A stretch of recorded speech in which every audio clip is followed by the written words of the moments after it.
From the Toronto Star, I'm Adrian Cheung, and this matters.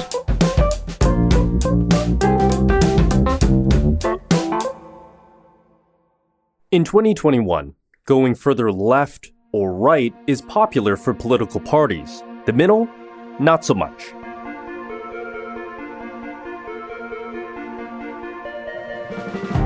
Few leaders want to look like they're moderate on anything, but that's exactly the game plan of the Conservative Party of Canada.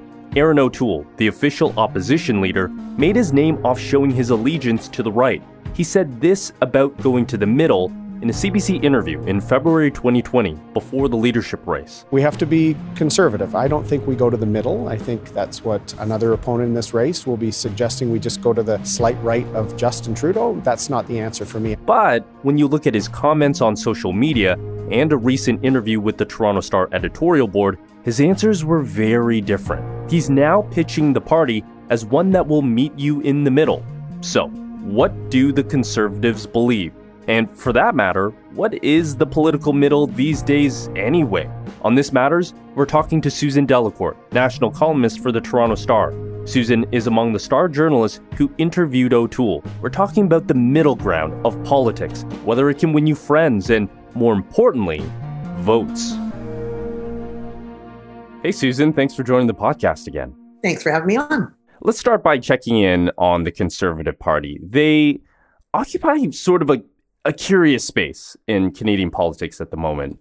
Official opposition in the middle of a pandemic. How have they been navigating that ground? It was always going to be tough for any opposition party in this. We'll remember, you think back to about a year ago and what Canadians wanted, and I think what all politicians wanted, was no games, no partisan nonsense, no silly little political spats. And I remember I wrote a couple of pieces saying I wasn't even sure the purpose of question period during the early stages of the pandemic because, so much of what happens in politics is theater. And I don't think people are in the mood for theatrics. So first of all, the Conservative Party had to choose a new leader. When the pandemic hit, Andrew Scheer was the outgoing leader. The party was a little bit demoralized from the election because they'd won more of the popular vote than the Liberals and were sitting still in opposition benches. So add the demoralization factor, the idea of trying to choose a new leader when you can't go out there and hold rallies and do face-to-face contact, all of that. Then they had to postpone their leadership from the end of June to the end of August. So Erin O'Toole was a surprise winner too. We should remember it was supposed to be Peter MacKay's.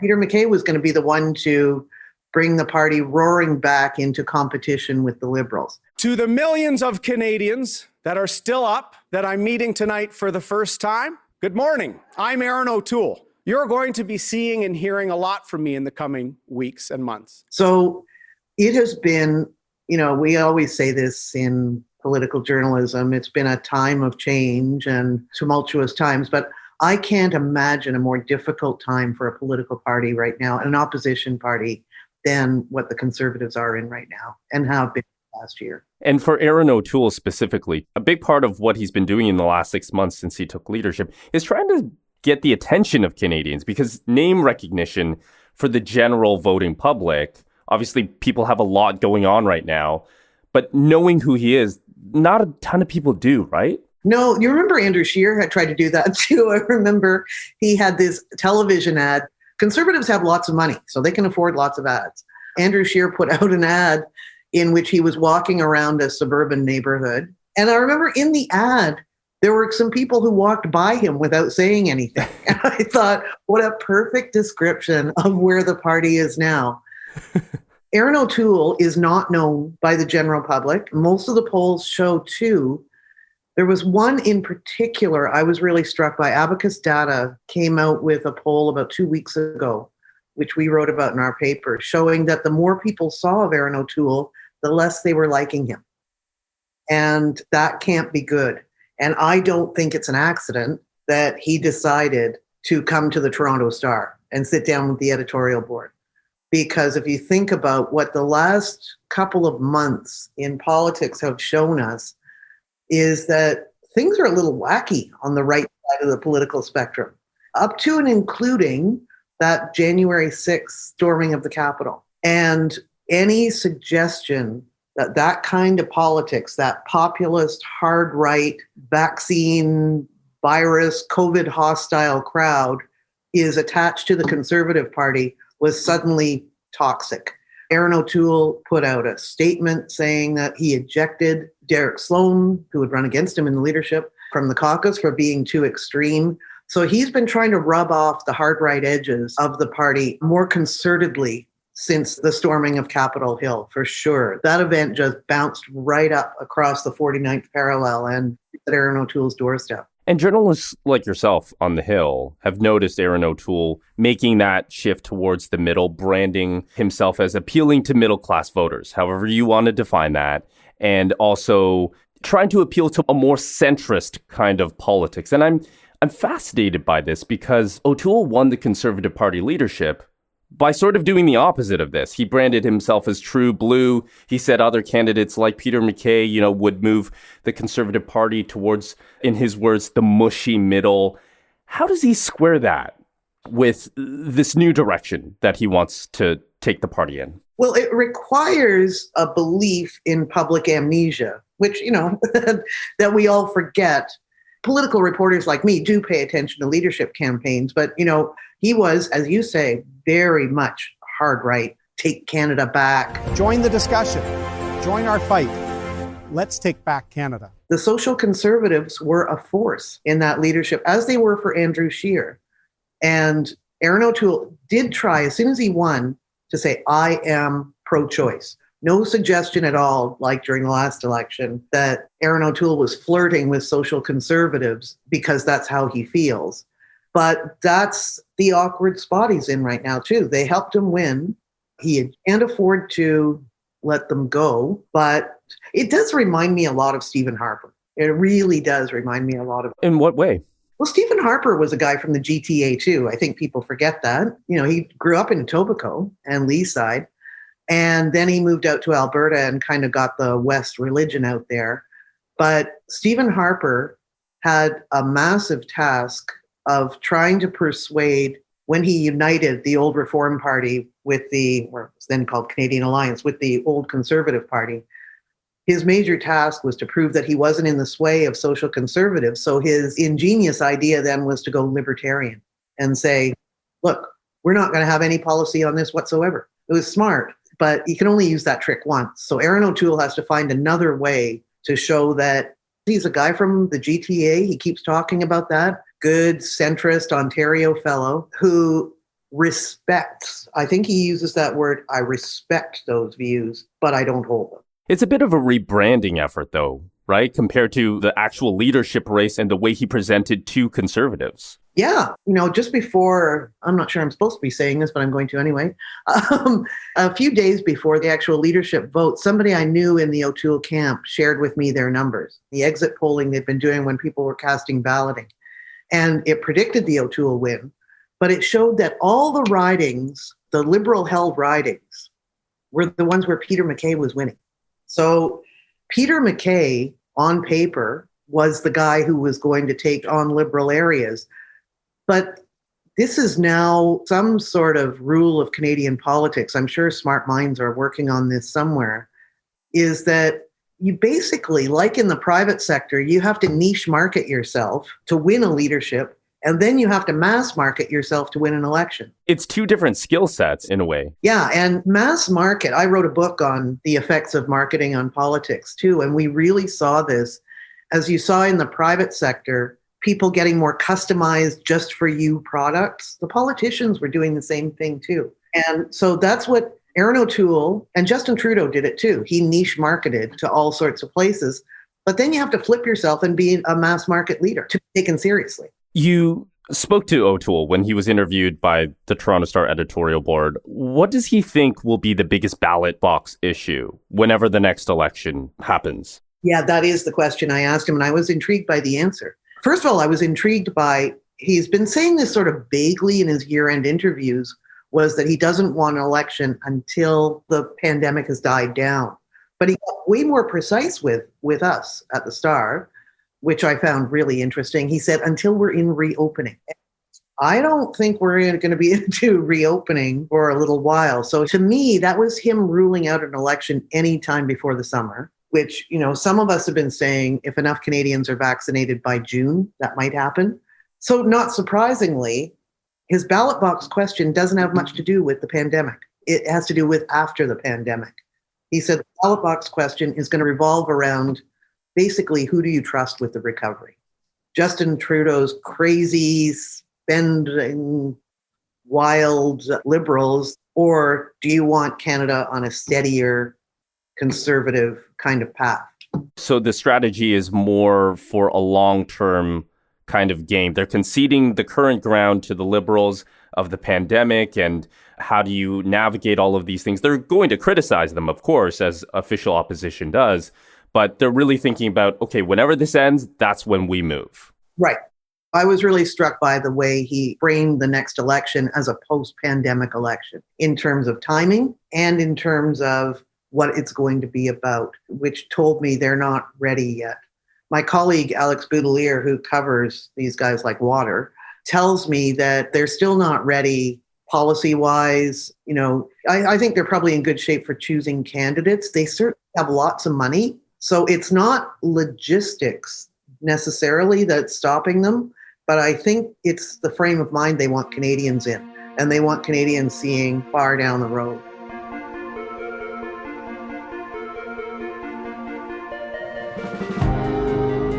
We'll be right back.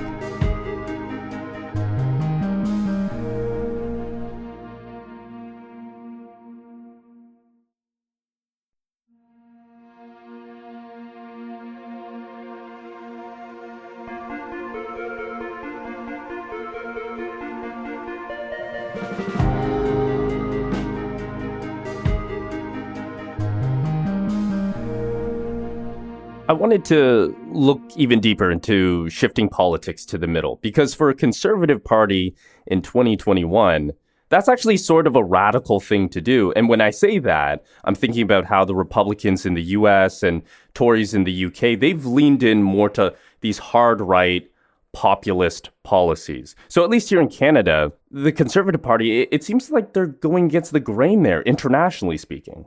That is a really, really perceptive point. I think we're all watching what's going on in the United States and seeing that basically the right there has turned into Trump's right. The spectacle over the impeachment and again, the Capitol Hill riots and how many people, Republicans, voted for Trump shows you just how much Trump and the forces that elected Trump have pulled Republicans away from that centrist idea in the United States. Some would argue that we already saw that in Canada, and I have a long memory, during the 1980s and early 1990s, when the old Conservative Party split. And it split into Brian Mulroney's kind of conservatives and then the Reform Party. There's something happening in the West, something positive for Canada. I'm really happy that the Reform Party is speaking out for the West. Now it's time to do something nationally and stand up for our rights as Western Canadians. And I do think Conservatives with a long memory here are really worried about that split again, because Liberals won all those years. Jean Chrétien won majority after majority after majority because the Conservative Party could not get its act together. So I think that's the acute challenge that O'Toole has, is don't let the party split up again. It's almost like they have some kind of trauma or muscle memory of those times that the Conservative Party split into those bases. We saw just before the pandemic hit, it was getting to be a really interesting discussion what was going on there with Western separatists. Jim Gill and a couple of the old reformers were all starting to talk about going separatist. And Michelle Rempel-Garner, with a few other members of the caucus, had signed this thing called the Buffalo Declaration, which was basically an Alberta grievance document. Again, those of us with long memories remember the Reform Party, and that's how it all started.